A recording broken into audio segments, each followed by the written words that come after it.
Hey everybody, it's AJ Mansour. Popping in real quick before we start today's podcast to say thank you to a company within our community that is doing really good things. Cultivated CBD. You've heard us talk about them on the radio, and now they're sponsoring the Here and Now podcast. I'd like to thank them for that. This is a company that is engaged in our community and believes in making our community a better place for everybody. So, encourage you now, check out cultivatedcbd.com. We have a special promo code KFAN. You can insert that promo code at the checkout and get 10% off all the CBD products, 10% off with that promo code KFAN at checkout. We got fruit de pate gummies, the tincture oils, the spearmint flavor is my favorite, and then the new CBD salve, the heating and cooling balm that you can put on your sore muscles after you work out in the summer, after you're working in the yard, whatever it might be. Big time thanks to Cultivated CBD. You'll see that promo code down in this little ticker. It'll run throughout the podcast on this video. And head over, cultivatedcbd.com. Anthony and the gang, thank you so much for your belief in this podcast and the important messages in our community to just make it a better place. So thank you, Cultivated CBD.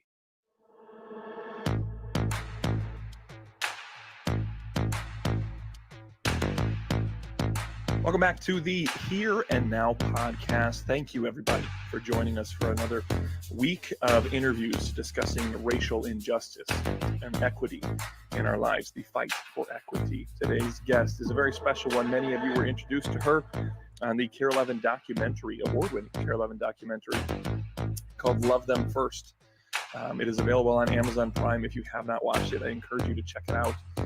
It is about a principal and her staff at Lucy Laney Elementary School. She now is the principal at North Community High School in Minneapolis. Her name is Mauri Friestleben. She did join us on the Here on Earth podcast to talk about her faith and how she is the principal in a public school, but how she lives a life of faith and how she's done that in that environment. But now, in a different tone with our world, she's coming to discuss racial injustice, the fight for equality, specifically in the city of Minneapolis.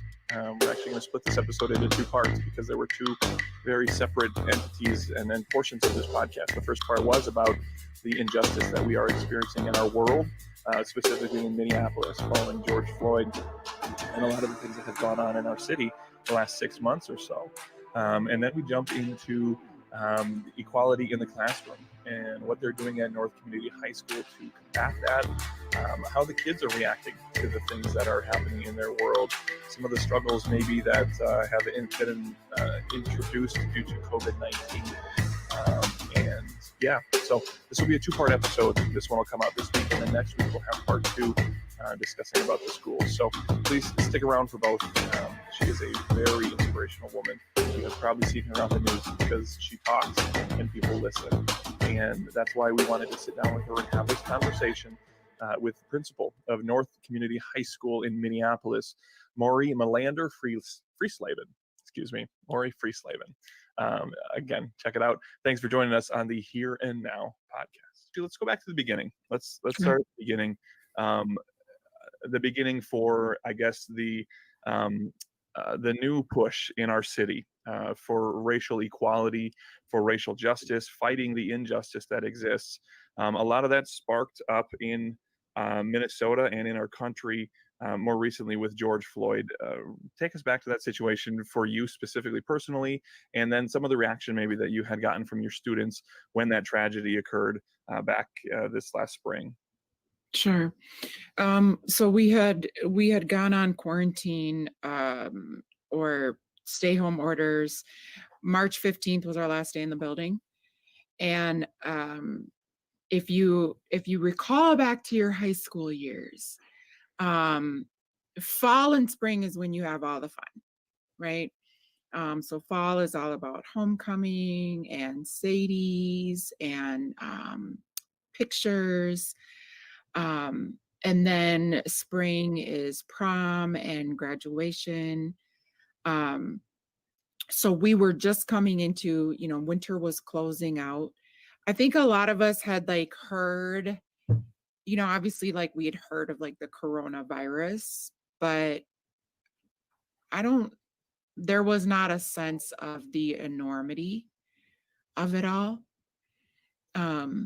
one thing you also have to kind of know and understand, especially when it comes to the history of African Americans and education, is we've died to send our children to school. Being in school is and being able to, I mean, it was illegal to read and write if you were African in America for generations. It's not like this was just a moment in time. And so having an opportunity to have your children receive a high quality education is something that people have shed blood for. Those a lot of people are familiar with the 4 girls in Birmingham. But I don't know if people know what the antecedent was of that bombing. So there were 4 girls in a Birmingham church on a Sunday morning in the late 1960s who died after the Ku Klux Klan admitted to planting a bomb in their church. But that was coming right off of the end of the school integration movement.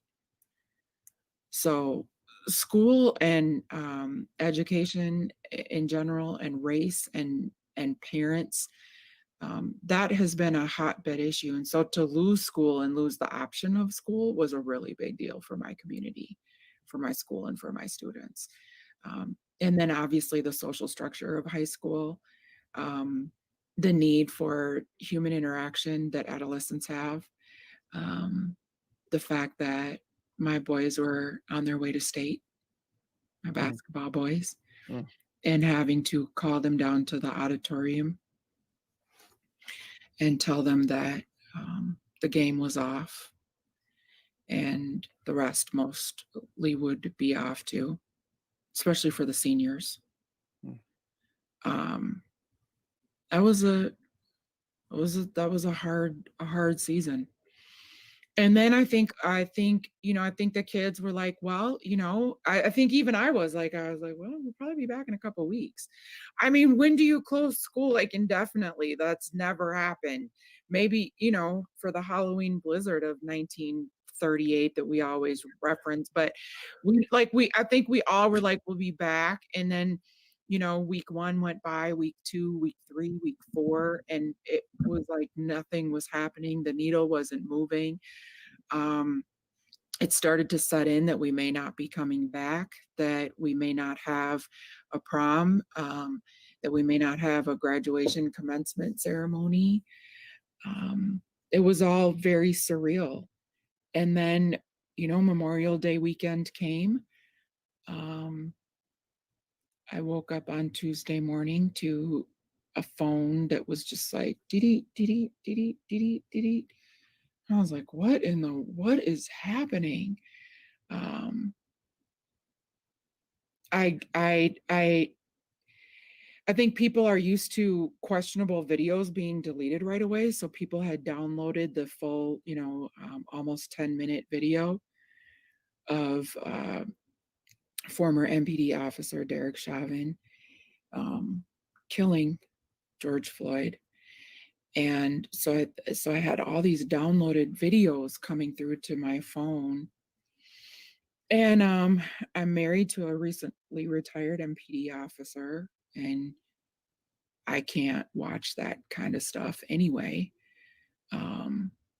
So I gave him my phone and asked him if he would watch whatever it is everyone keeps sending me. And he went into the other room, and I was doing my devotions. I was in my word, and I had a really bad feeling in my stomach. And he came back into the room, and he gave me my phone, and he said, I just watched a murder. And so I put my shoes on. I woke my daughter up. I got in the car and I drove to 38th in Chicago. And I got on my knees and prayed. You clearly weren't the only people there. We were when we got there. You were. You got there that quick. What was it like seeing the groundswell I guess, and it became much bigger. But in the early days, when this was coming out and people were trying to piece it together, when there wasn't much to piece together, but people were spreading this, sharing this, and being outraged over this. What was that experience like as you kind of saw for the first time this sort of thing blow up past the community into the nation, and really start to impact some people that hadn't been reacting to this sort of injustice in the past? So, right. So we got in the car. Um, my husband did not, um, we moved differently, and there was no way that I knew he was going to go down there, which is fine. So we got in the car, my youngest daughter, who's 14, and I just told her on our way there. I said, this morning we saw a video of, we didn't know his name at the time. I said, we saw a video of a man, a black man, die, um, suffocate under the knee of a police officer, a white police officer. And this is a big deal. This is not a little deal. This is a big deal. And so we need to go and we need to pray. And so we got there. Nobody was there.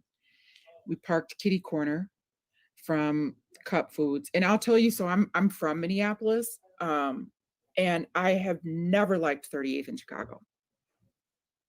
I have never liked 38th in Chicago. I just have never liked it. I feel like sometimes, like, I heard somebody say one time, like, if there's a space, if there's a geographical space that you walk through or you drive through, or and your spirit is unsettled, trust that, right? Trust that. Don't question that. Like, trust that.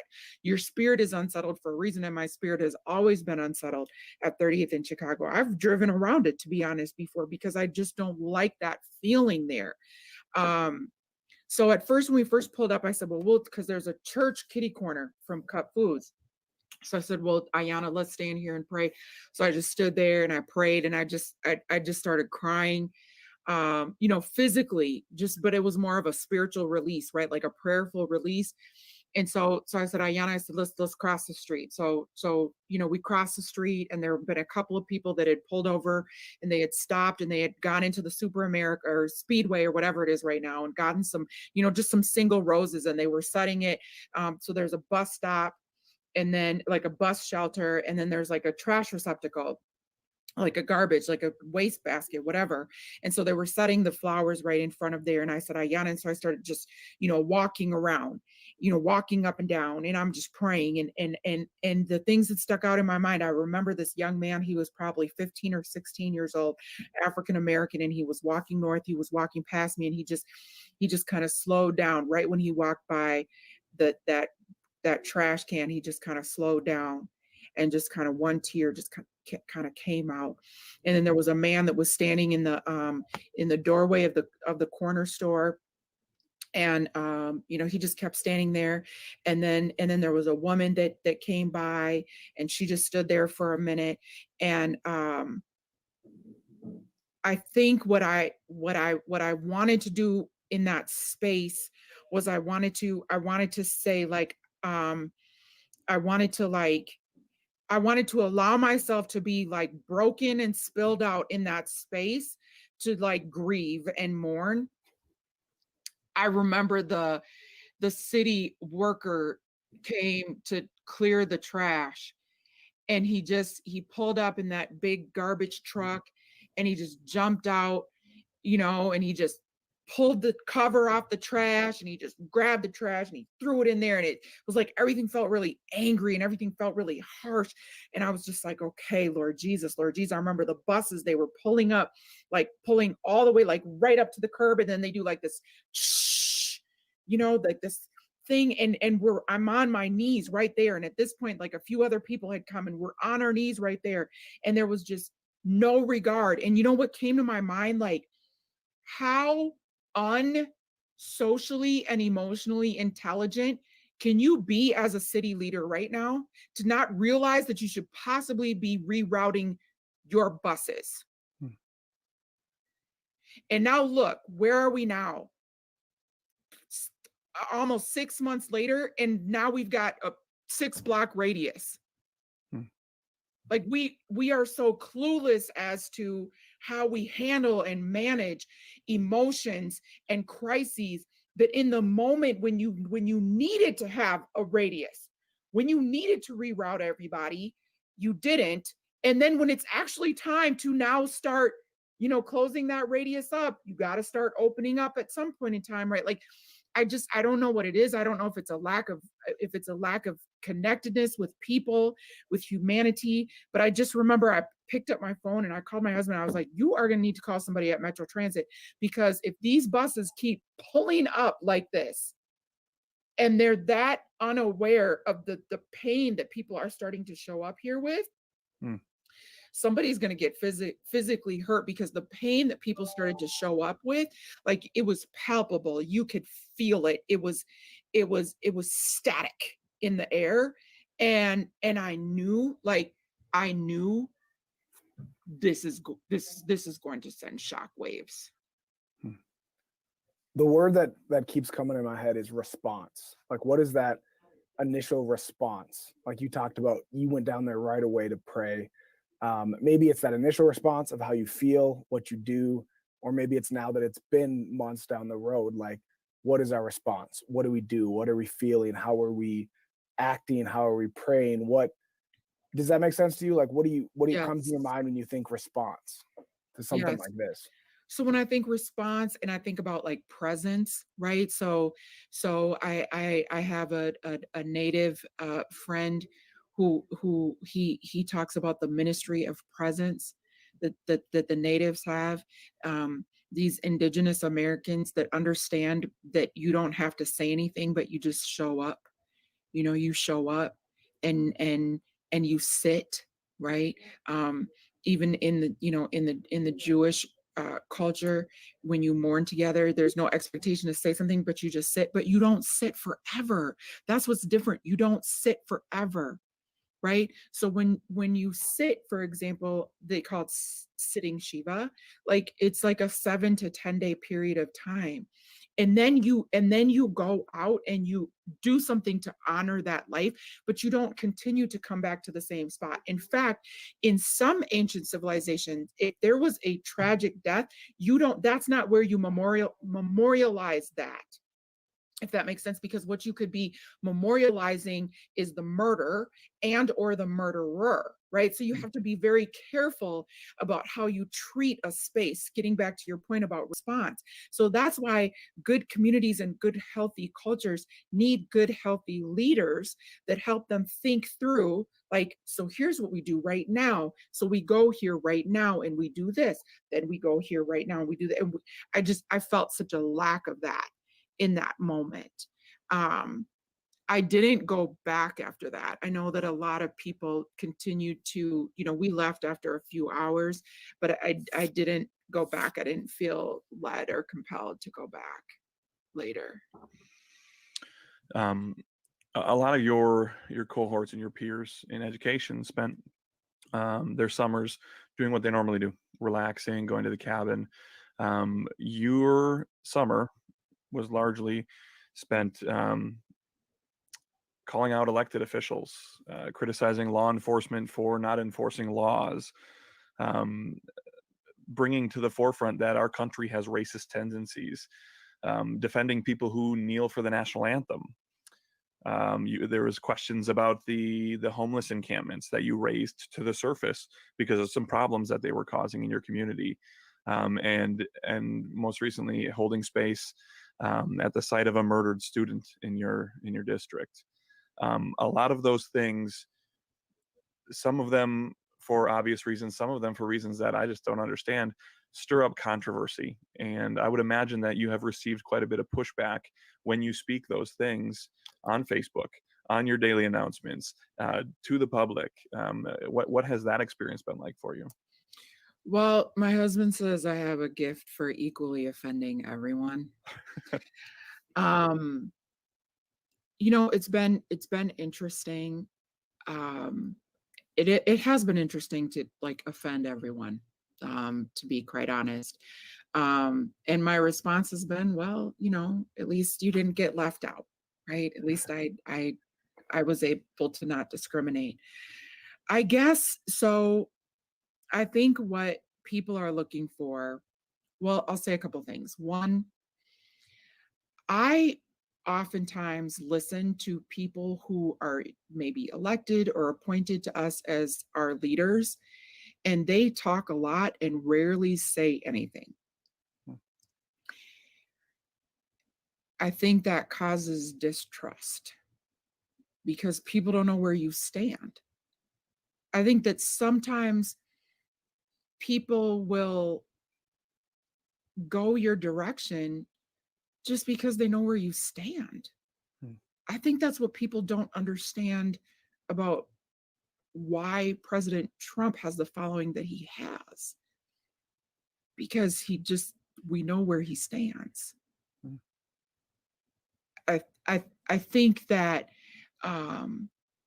there are people in my community that disagree with some of the things that I have to say, but they respect the fact that they know where I stand and that I'm not afraid to say where I stand. The pushback has been interesting. So one, when you're a part of an organization, you speak on behalf of the organization. And so I get friendly reminders that, I am a public figure and speak on behalf of Minneapolis public schools. And yet here I am doing the podcast with you guys. Yeah.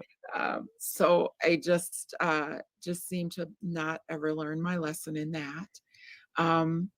But it's paid me back in spades because what I've learned about my students is that if they know that I am going hard for them, they will go hard for me. And so that is what makes it all worth it to me. I don't need a whole bunch of likes and shares. All I need is for one student to say, "That's my principal." That's all I need. That's all I need. And I'll keep going and I won't stop. So yes, I saw a lot of problems. I saw what I thought was a lack of courageous leadership. I saw our local law enforcement get really in their feelings, and in some ways had a right to be in their feelings, and to feel offended and disrespected. But then I felt that it was taken out on the wrong people. I saw a few officers that continued to work so hard. And I just kept thinking, where is the loyalty of your brothers and sisters in blue?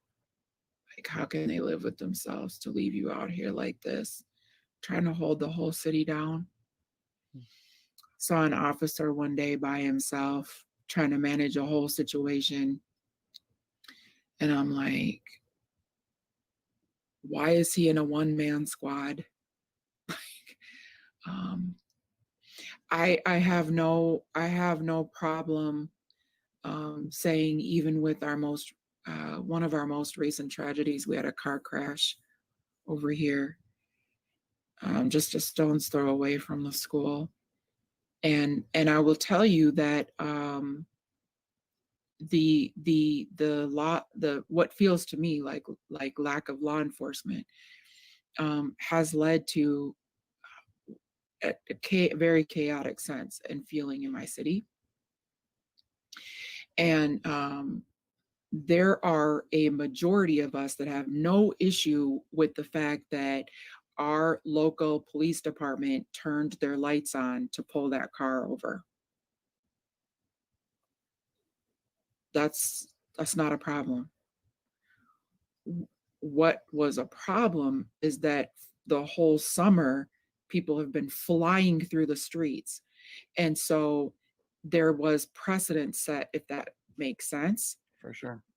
And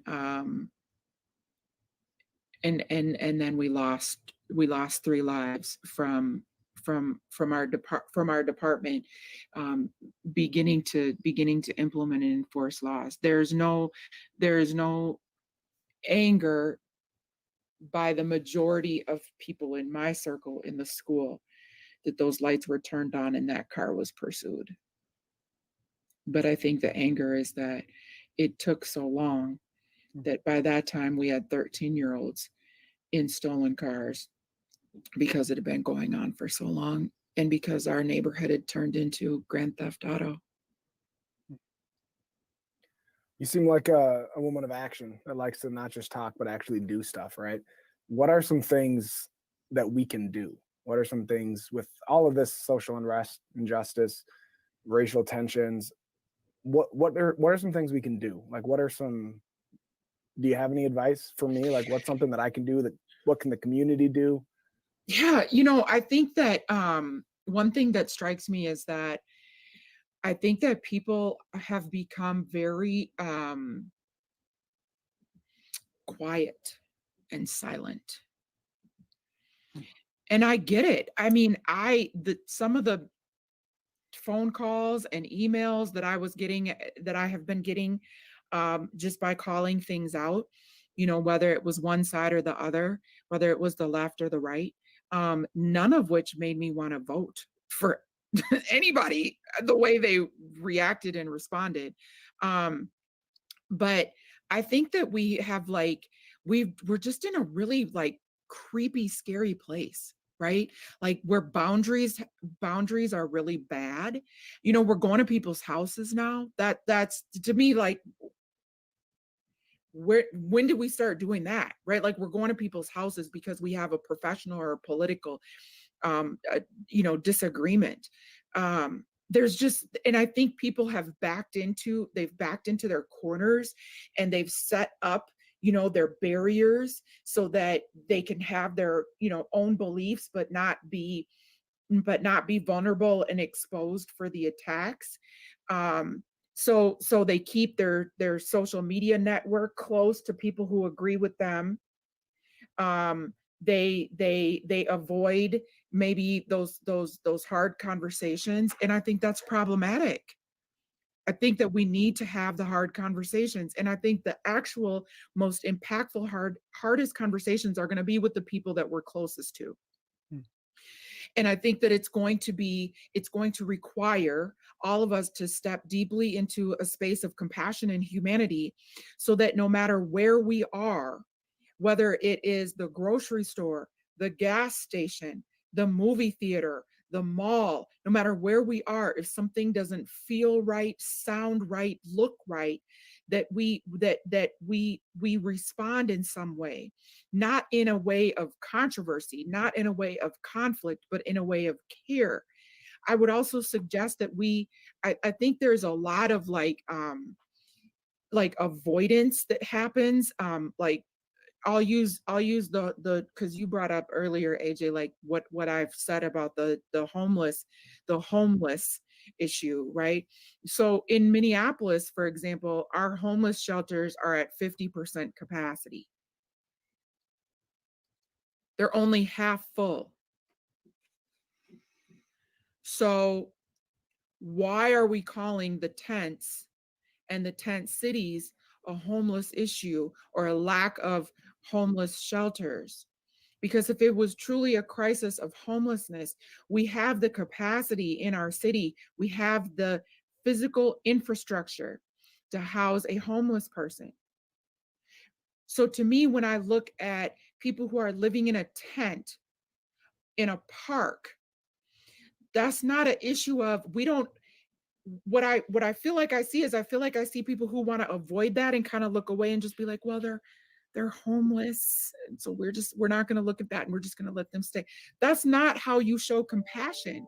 That's not how you show, does that seem dignified? Like, is there something that says that has dignity, that we're putting up a porta potty? That's how we're going to show compassion. That's not how you show compassion.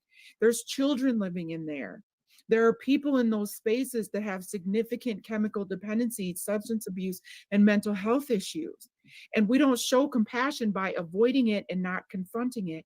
And I worry that Minnesota is one big hotbed of non-confrontational people. And so we stay in like our little circles where we can all agree, but then we don't want to venture out and we don't want to confront and we don't want to get into that space where we feel uncomfortable. And so what my ask is and what my push is feel uncomfortable. Feel uncomfortable.